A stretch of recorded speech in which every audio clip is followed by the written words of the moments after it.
ہمارے کپڑے بھی پاک ہوں اور جس جگہ ہم نماز پڑھ رہے ہیں وہ جگہ بھی پاک ہو. اگر ان میں سے کوئی ایک شے بھی ناپاک ہوئی، یعنی جگہ ناپاک ہے جہاں نماز پڑھ رہے ہیں، تو بھی نماز نہیں ہوگی. اگر تن کے کپڑے ناپاک ہیں تو بھی نماز نہیں ہوگی، اور اگر جسم ناپاک ہے تو بھی نماز نہیں ہوگی. یہاں تک سمجھ آ گئی؟ اب آگے ہم چلتے ہیں.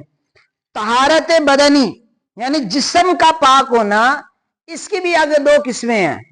یعنی جسم کا دو طرح سے پاک ہونا ضروری ہے. جسم کا دو طرح سے پاک ہونا ضروری ہے. یہ اوپر والا نوٹ کر لیا جی. اب وہ دو قسمیں کون سی ہیں؟ نمبر ایک اس کو کہتے ہیں طہارت کبرا، اور نمبر دو ہے طہارت صغرا. آسان لفظوں میں کہہ لیں کہ چھوٹی طہارت اور بڑی طہارت. اب چھوٹی طہارت سے مراد وضو ہے، بڑی طہارت سے مراد غسل ہے. ٹھیک ہو گیا جی؟ بدن کی طہارت اس کی دو قسمیں ہیں. نمبر ایک ہے وضو، جس کو طہارت صغرا یعنی چھوٹی طہارت بھی کہا جاتا ہے. اور نمبر دو پہ ہے غسل، جس کو طہارت کبرا بھی کہا جاتا ہے.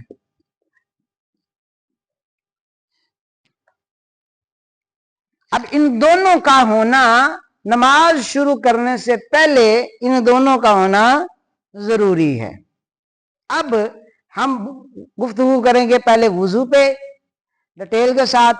اس میں وضو کے فرائض آ جائیں گے، اس میں وضو کی سنتیں آ جائیں گی، اسی میں وضو کے جو ہے وہ مستحبات آ جائیں گے، اسی میں وضو کو توڑنے والی چیزیں آ جائیں گی. ٹھیک ہو گیا؟ جب وضو کمپلیٹ ہو جائے گا پھر ہم گفتگو کریں گے غسل پہ. اسی طرح غسل کے فرائض، غسل کی سنتیں، اور غسل جن وجہ سے ٹوٹ جاتا ہے وہ اسباب، ان کا ذکر کریں گے. تو یوں ہماری بدن کی طہارت جو ہے وہ مکمل ہو جائے گی. پھر دوسری طہارت آ جائے گی کپڑوں کی طہارت، پھر اس پہ گفتگو کریں گے. پھر تیسری آ جائے گی جگہ کی طہارت، اس پہ گفتگو کریں گے. تو ہماری نماز کی 6 شرائط میں سے پہلی شرط مکمل ہو جائے گی.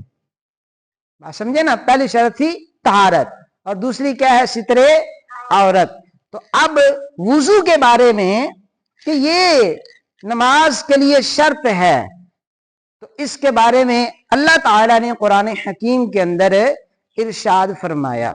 اس کا ضروری ہونا، اس کا شرط ہونا کہاں سے ثابت ہے؟ قرآن پاک سے، دلیل قطعی سے.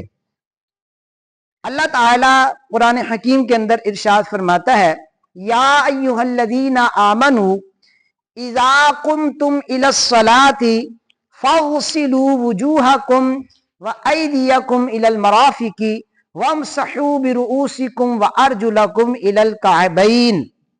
اے ایمان والو، جب تم نماز کے لیے کھڑے ہو، مطلب ہے جب تم نماز کا ارادہ کر لو تو پھر کیا کرو؟ فاغسلوا وجوہکم، یہ دلیل قطعی سے ثابت ہے کہ تم اپنے چہروں کو دھو لو. تم اپنے چہروں کو دھو لو.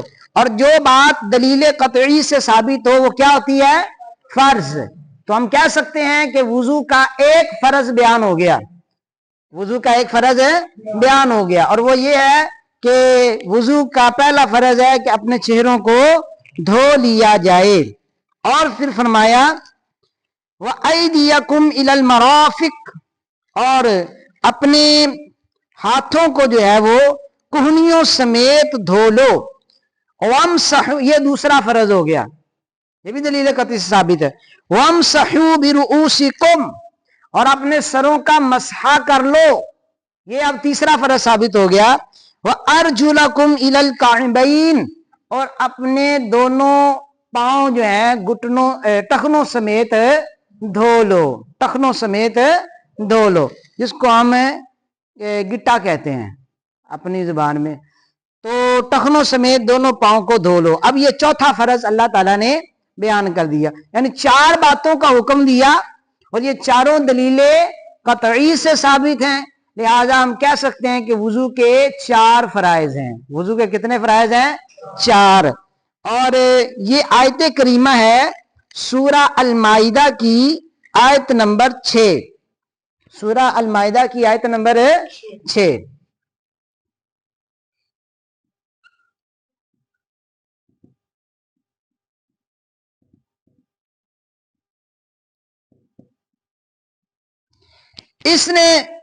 اس آیت نے بیان کیا کہ وضو کے 4 فرائض ہیں۔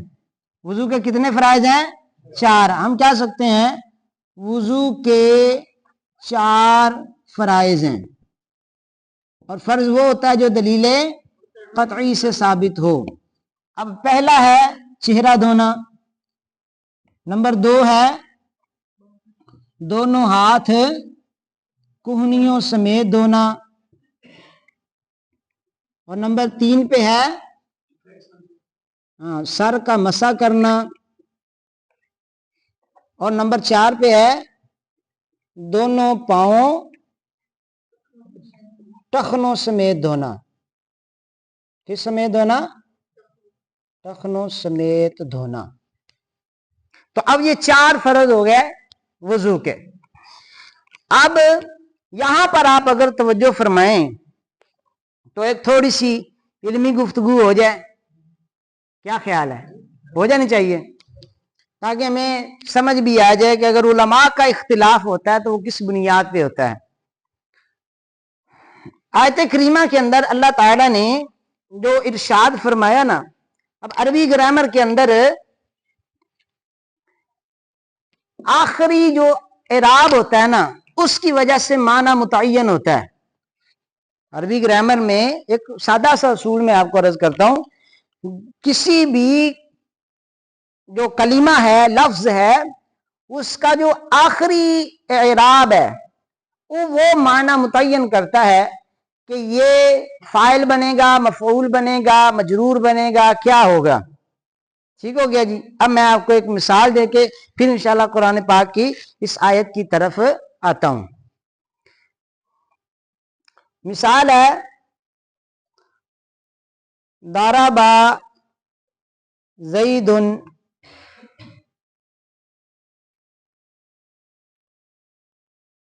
امرن،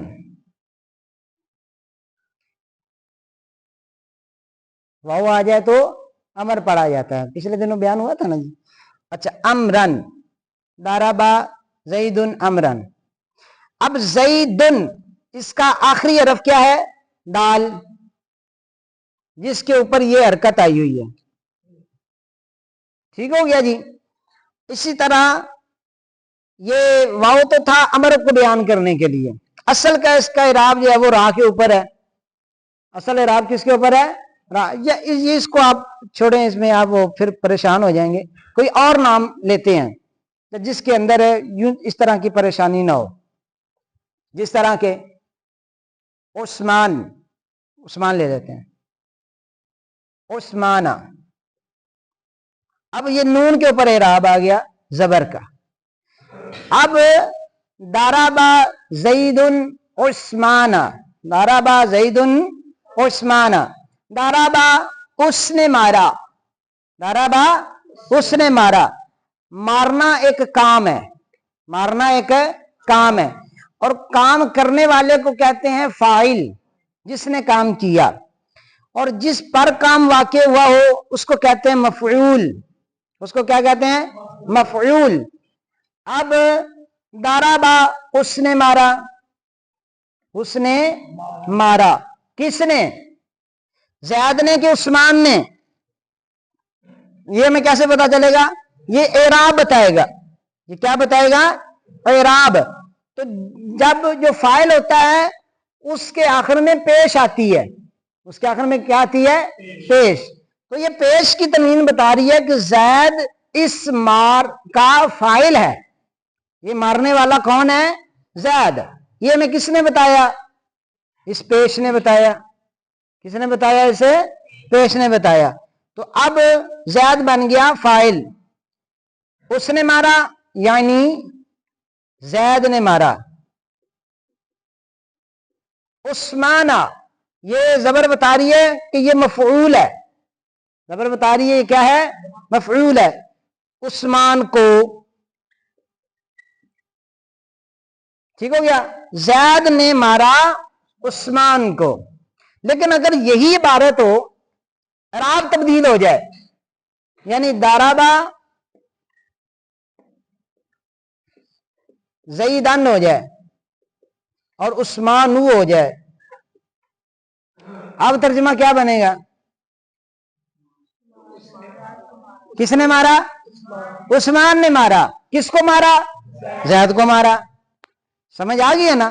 تو زبر جس کے اوپر آ جائے گی وہ مفعول بن جائے گا، پیش جس کے اوپر آ جائے گی وہ کیا بن جائے گا؟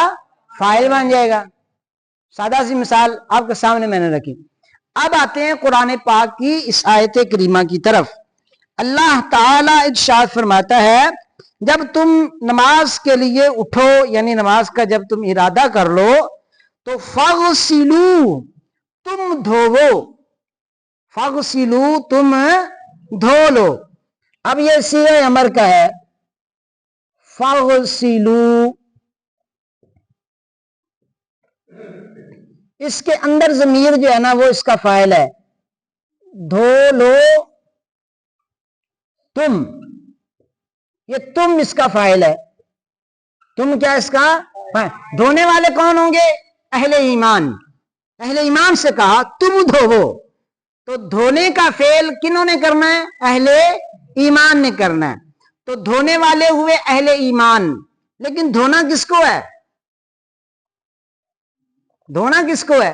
جس کو دھویا جائے گا وہ کیا کہلائے گا؟ مفعول. جس پر کام واقع ہوا، جس کو مارا گیا وہ عثمان تھا نا، عثمان کو کیا کہیں گے؟ مفعول. ادھر جس کو مارا گیا تھا وہ زید تھا، زید کو کیا کہیں گے؟ مفعول. اور جو مفعول ہوتا ہے اس کے اوپر کیا ہوتی ہے؟ زبر. ٹھیک ہو گیا نا؟ ایسے ہی قرآن پاک میں یہاں اللہ تعالیٰ نے جو فرمایا فَغْسِلُوا وُجُوهَكُمْ، وجوہکم، وجوہکم، یہ کم تو ضمیر ہے، اس سے پہلے وجوہ اس کا مفعول ہے. وجوہکم، وجوہ، تم دھوو اپنے چہروں کو، وجوہکم تمہارے چہرے. تو کم تو وہ ضمیر ہے، اصل میں ہے وجوہ، وجہن کی جمع ہے، وجہن ایک چہرہ، وجوہ زیادہ چہرے، کیونکہ سب کے ساتھ خطاب ہے، ہر ایک کا اپنا اپنا چہرہ. تو فرمایا جا رہا تم اپنے اپنے چہروں کو دھوو. تو وجوہا یہ بن گیا مفعول. یہ کیا بن گیا؟ مفعول. اب آگے آئیے، آگے واو عطف ہے. اور اپنے چہروں کو دھوو، اور وَأَيْدِيَكُمْ، ایدیکم، یہاں پر یہ کم پھر ضمیر آ گئی. اور ایدیا یدن کی جمع ہے، ید کہتے ہیں ایک ہاتھ کو، ایدیا بہت سارے ہاتھ. ٹھیک ہو گیا جی؟ تو اب ایدیا میں یہ زبر بتا رہی ہے یہ کیا ہے؟ وجوہ کی طرح مفعول ہے. وجوہ کی طرح کیا ہے؟ مفعول ہے. تم دھوو، کس کو دھونا ہے یا اللہ؟ اپنے چہروں کو دھوو اور اپنے ہاتھوں کو دھو لو. اب آگے آ کے نا یہ دو باتیں دو گی مفعول کی. آگے اللہ تعالیٰ نے ایک اور صیغہ ارشاد فرمایا، ایک اور حکم ہے الگ سے. یہاں حکم تھا دھونے کا، آگے فرمایا وَامْسَحُوا، آگے کیا ہے؟ وَامْسَحُوا، مسح کرو. کیا کرو؟ مسح. وجوہ پہ تھا دھو لو، ایدیا پہ تھا دھو لو، دو کام تھے دھونے والے. تیسرے پہ آ کے فرمایا مسح کرو. تیسرے پہ آ کے کیا فرمایا؟ مسح کرو. یا اللہ کس کا مسح کرنا ہے؟ آگے پھر وہ تھا رؤوسکم. کیا تھا؟ رؤوسکم.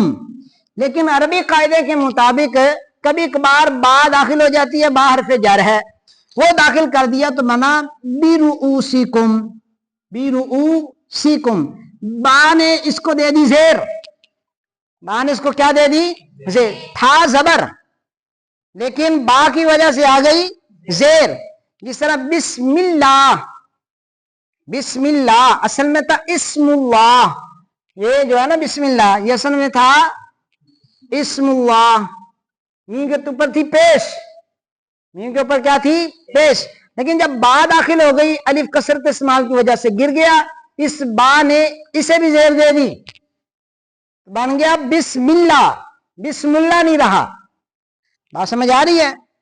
تو با نے دے دی زیر، تو یہ اصل میں جو مفعول تھا اس کو زیر دے دی با نے.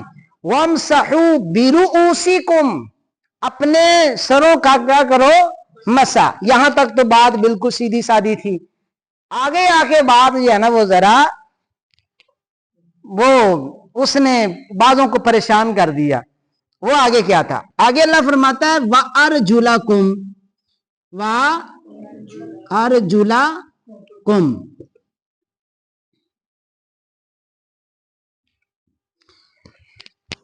اور اپنے پاؤں کو، اور اپنے پاؤں کو. یا اللہ پاؤں کو کیا دھویا جائے گا کہ مسح کیا جائے گا؟ کیونکہ پیچھے دو الگ الگ کام ہیں. پیچھے کیا ہے؟ دو الگ الگ کام ہیں.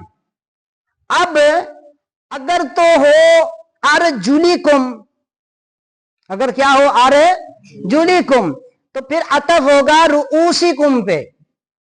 تو معنی ہوگا مسح کرو اپنے سروں کا اور مسح کرو اپنے پاؤں کا. مسح کرو اپنے سروں کا اور مسح کرو اپنے پاؤں کا.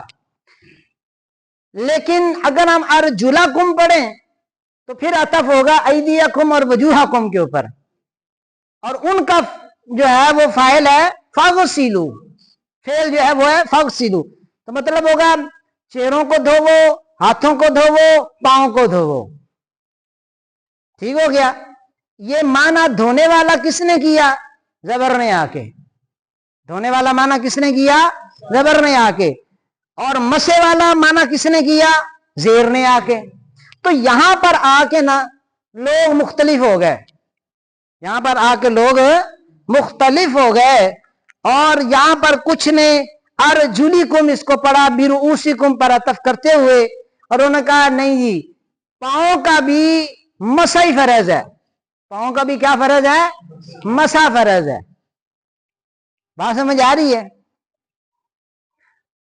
اب وہ دلیل کہاں سے لاتے ہیں؟ قرآن پاک سے. کہتے ہیں میں ہم باہر گئے ہی نہیں ہیں، ہم نے قرآن کے کوئی لفظ تبدیل کیا ہے؟ کوئی نہیں. بلکہ کرینہ قیاس بھی یہی ہے کہ پیچھے وَامْسَحُوا قریب ہے اس کے، فاغسلوا تو بڑا دور ہے. تو ہم ادھر کیوں اٹھا کر کے لے کر جائیں بھائی؟ ہم اسی قریب والے کا ہی اس پر عمل جاری کر دیتے ہیں. تو مطلب بنے گا فاغسلوا وجوہکم وایدیکم، چہروں کو اور ہاتھوں کو دھو لو. وامسحوا برؤوسکم وارجلکم، اور اپنے وارجلکم اور اپنے سروں کا مسح کرو اور اپنے پاؤں کا مسح کرو. تو آپ کو ایک برادری ایسی ملے گی جو پاؤں کے مسح کی قائل ہے. ملے گی نا؟ ملے گی نا؟ وہ یہی کہتے ہیں. وہ کیا کہتے ہیں؟ یہی کہتے ہیں. لیکن اب جب دو طرح کے احتمال موجود ہیں، دھونے کا بھی احتمال ہے ارجلکم کے ساتھ، مسح کا بھی ارجلکم کے ساتھ، دونوں احتمال موجود ہیں. اب کیا کیا جائے گا؟ اب ہم نبی پاک صلی اللہ تعالی وسلم کی سیرت مطہرہ کی طرف متوجہ ہوں گے. سرکار نے اس سے کیا معنی مراد لیا؟ صحابہ نے اس سے کیا معنی مراد لیا؟ بات سمجھ آئی؟ کیونکہ سب سے پہلے جن پر وحی نازل ہو رہی ہے اور جو وحی سے پہلا درس لے رہے ہیں، وہ یا سرکار کی ذات ہے یا پھر صحابہ کرام کی ذات ہے. جو سرکار نے سمجھا، جو سمجھایا صحابہ نے سمجھا، اس سمجھ تک ہماری سمجھ نہیں پہنچ سکتی. اس سمجھ تک ہماری سمجھ نہیں پہنچ. اگر درمیان سے صحابہ کرام کو نکال دیا جائے اور بندہ کہے جو میں سمجھ رہا ہوں بس یہی ہے، ہاں جی، صحابہ کرام کی سمجھ کو سائڈ پہ لگا دے، تو پھر وہ گمراہ ہو جائے گا. وہ کیا ہو جائے گا؟ گمراہ ہو جائے گا. اسی لیے صحابہ کرام علیہم رضوان نے جو قرآن سے سمجھا اور جو سمجھ کر کے انہوں نے کیا، وہ ہمارے لیے لائق اقتدا ہے.